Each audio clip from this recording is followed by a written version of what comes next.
প্রত্যেক সকালে ব্রেকফাস্টে একই খাবার খেয়ে বোর হয়ে গেছেন? তো এই রেসিপিটি আপনাদের জন্যে। আজ আমি আপনাদের সাথে শেয়ার করতে চলেছি চকো ওটস প্যানকেক। এই প্যানকেকটা বানানো খুবই সহজ।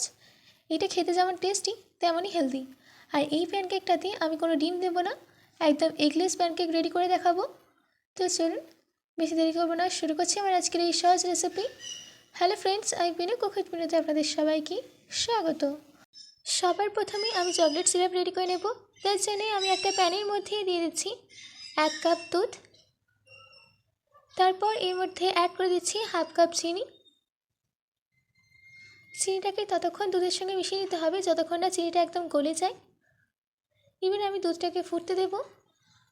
দুধটা যখন ফুটে যাবে তখন এর মধ্যে দিয়ে দিতে হবে হাফ কাপ কোকোয়া পাউডার। ভালো করে মিশিয়ে নিতে হবে। আমাদের এখানে কোকোয়া পাউডারটাকে ভালো করে দুধের সঙ্গে মিশিয়ে নেওয়া হয়ে গেছে। এবার আমি গ্যাসের ফ্লেমটাকে অফ করে দিচ্ছি। গ্যাসের ফ্লেমটাকে অফ করে দিয়ে এর মধ্যে অ্যাড করে দিতে হবে 2 ছোট চামচ ময়দা। ময়দাটাকে ভালো করে মিশিয়ে নিতে হবে যাতে এদের মধ্যে কোনো লাম্পস না থাকে। ভালো করে মিশিয়ে নেওয়া হয়ে গেলে গ্যাসটাকে অন করে দিতে হবে যাতে চকলেট সিরাপটা একটু গাঢ় হয়ে যায়। দেখুন আমাদের চকলেট সিরাপ একদম রেডি। চকলেট সিরাপের কনসিস্টেন্সিটা একদম পারফেক্ট হয়েছে। এবার গ্যাসের ফ্লেমটাকে অফ করে দিয়ে এই চকলেট সিরাপটাকে একটা কন্টেনারের মধ্যে রেখে দিচ্ছি। আপনারা এই চকলেট সিরাপটাকে 2 থেকে 3 মাস স্টোর করে রেখে দিতে পারেন।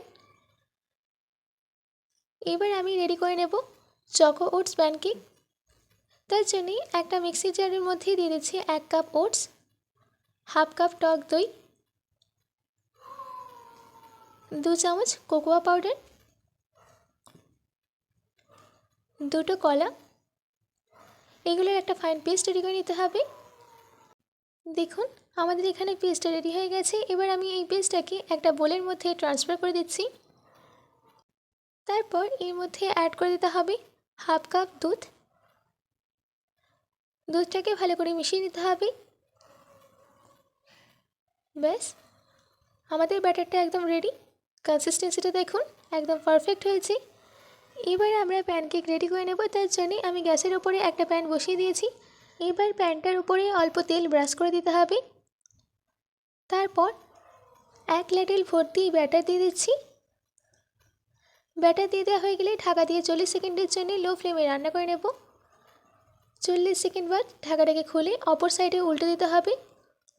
তারপর অপর সাইডটাকেও 40 সেকেন্ডের জন্য রান্না করে নিতে হবে। অপর সাইডটাও রান্না হয়ে গেলে এটাকে প্যান থেকে তুলে একটা প্লেটে সার্ভ করে নিচ্ছি। এবার আমি এই প্যানকেকের উপরে দিয়ে দিচ্ছি চকলেট সিরাপ যেটা আমরা রেডি করে রেখেছিলাম। এবার গার্নিশিংয়ের জন্য ছড়িয়ে দিচ্ছি চেরি আর ড্রাই ফ্রুটস।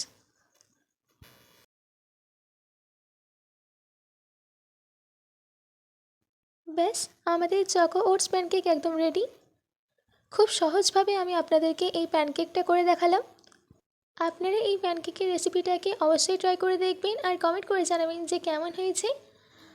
আজকের মতো এইটুকু। আবার দেখা হচ্ছে অন্য কোনো রেসিপি নিয়ে। ভালো থাকবেন, সুস্থ থাকবেন।